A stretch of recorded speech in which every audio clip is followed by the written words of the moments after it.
in the areas of the circles you've identified on the worksheet. Meaning on this particular worksheet, what I'm going to tell you to do, whatever is highest, okay, so let's say this first row is word count. Whoever the competitor is that has the highest amount of word count, I just circle them. Just circle them, and then you know that's the goal that you want to shoot for. For sure, Google Analytics is tracking your website. Specifically, monitor bounce rate, visitor flow, and overall traffic.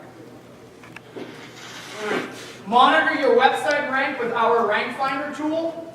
I tell you that more from a negative SEO standpoint than anything, and I guarantee you guys, this year, one of you guys is going to get whacked with negative SEO. We are seeing it ramp up. Why? Because it's really easy. It's a lot easier to take somebody out than to get somebody to the top. All right, so lazy SEO, unethical people are doing negative SEO. And then have an implementation calendar for ongoing updates. If you use Gmail or if you use Outlook, just have a calendar where you hold yourself accountable and you say, all right, this month we're doing these 5 things. Next month we're doing these next 5 things. Just plan it out. Our battle plans go about 6 to 12 months out, depending on the client, and then we actually tell the client, okay, listen, remember, in 3 months from now, we're going to need this. So if you have downtime next weekend, you may want to get it down. Don't procrastinate. All right, a couple of website tips as we're kind of wrapping things up here. For those of you guys who don't want to do pay-per-click, you don't want to do SEO, that's perfectly fine. Let me tell you guys a couple of things that we know will make a difference on your website. All right, number one, explain to people who you are. People love a story. People love a story. Don't go overboard on the story. People like the story. Okay? Let them know why they should care. Why should they care to hire you? All right? Let them know what your reputation is. There's great little plugin codes where you can now show what your Google reviews are, what your Yelp reviews are, so on and so forth. Place those on your website. Let them know how you can help them.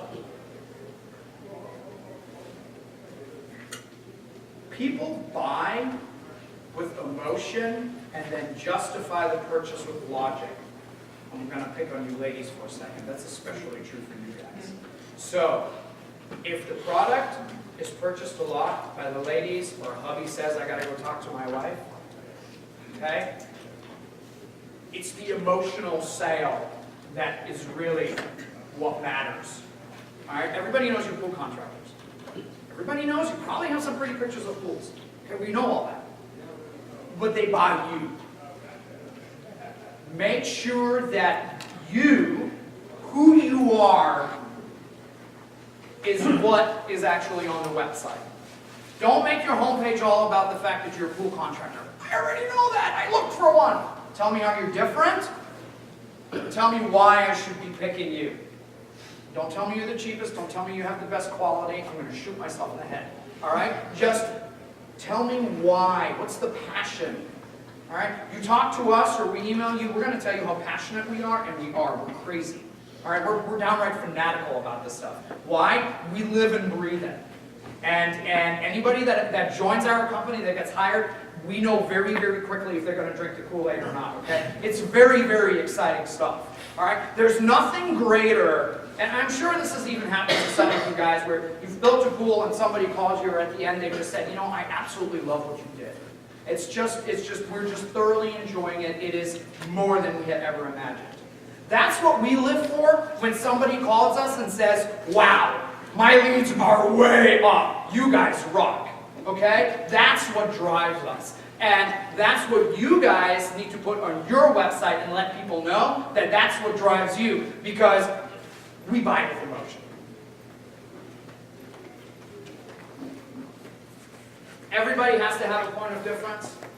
If you don't have one, find one. If you can't find one, ask us. We'll help you find one. All right, come to our booth. By the way, if any of you guys want to talk to us afterwards, just come talk to us about the booth. We're not going to drop close you guys. We're not.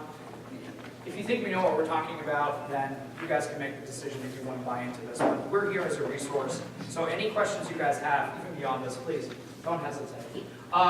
Let me know how you've helped others That's just a great reputation thing. If you've been in business for a long time, if you're involved in your community, if you do any charity work, just let me know. It tells me part of the story about you.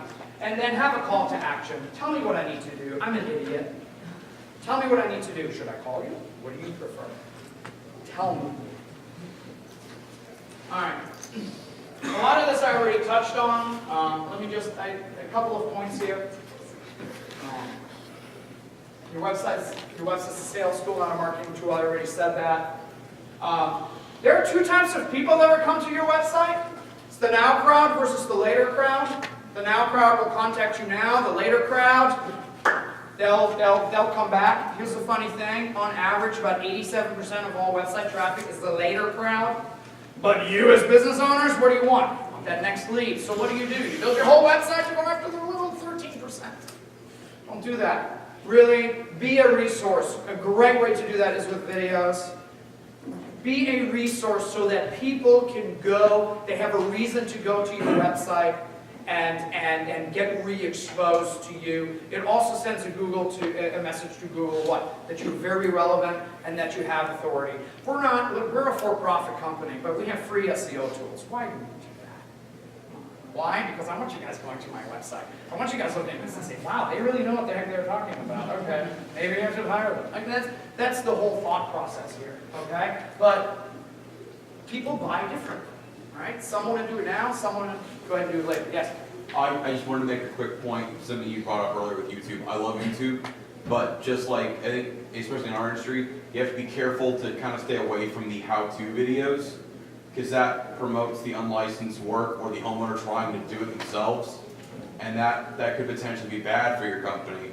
But I like what you're saying about, like, establish yourself as the expert, but just do it in a careful way, where you're talking about like the benefits of products rather than here's how to install a pump and please don't accidentally touch the wire to the ground. And I appreciate what you're saying, but I'm going to fundamentally disagree with you, and I'll tell you why. Because I'm a big numbers guy. If you want to protect yourself, that's fine. Throw a little disclaimer on the video, okay?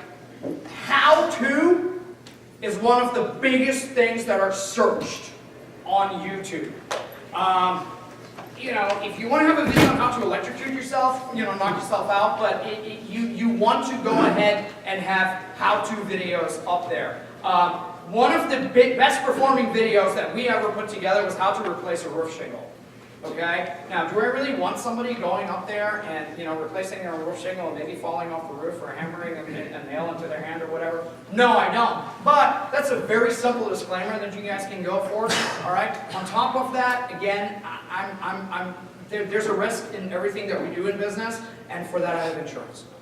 So I appreciate that comment, but I will tell you guys, if you want to go the video route and express yourself as an expert, how-to videos are absolutely phenomenal. If you don't want to go, crazy on the risk, you could do something as simple as how to change the filter. It just kind of depends on what you want to do. There is a, what is the website called? The Bald Guy, that where you can punch in a keyword term and then it tells you. Answer the public. Answer the public. Write this down. Answerthepublic.com. Thank you. Thank you, young person helping an old guy. Answerthepublic.com. You can punch in any search term on, for example, let's say pool pumps, and it'll tell you how many times how to replace my pool pump has been searched. How to do this, how to do that, and from that you can literally decide what videos you want to go ahead and make, and then go from there. Be a monster killer. We buy with emotion, which pretty much means that we buy with fear. Okay, there's an emotion that drives our purchase. All right, the unknown, frustration, fear, so on and so forth. So you want to go ahead and be that monster killer on the website. I touched on PR briefly. Implementation, retention tools. Don't make the mistake of just chasing after new customers. Also, maintain your existing customer base and use your website for that. Kind of rush through a couple of things here at the end. If you guys have any other questions, please feel free to ask. If anybody did not get a worksheet, do not get our workbook, which, by the way, that workbook is awesome. It's nothing but a bunch of checklists that you guys can hand to your web developer that you can use to implement yourself. You never have to listen to me again. Just you can go ahead and use that particular booklet. Otherwise, feel free to come talk to us, or you can reach us there. Thank you very much. You guys have been awesome.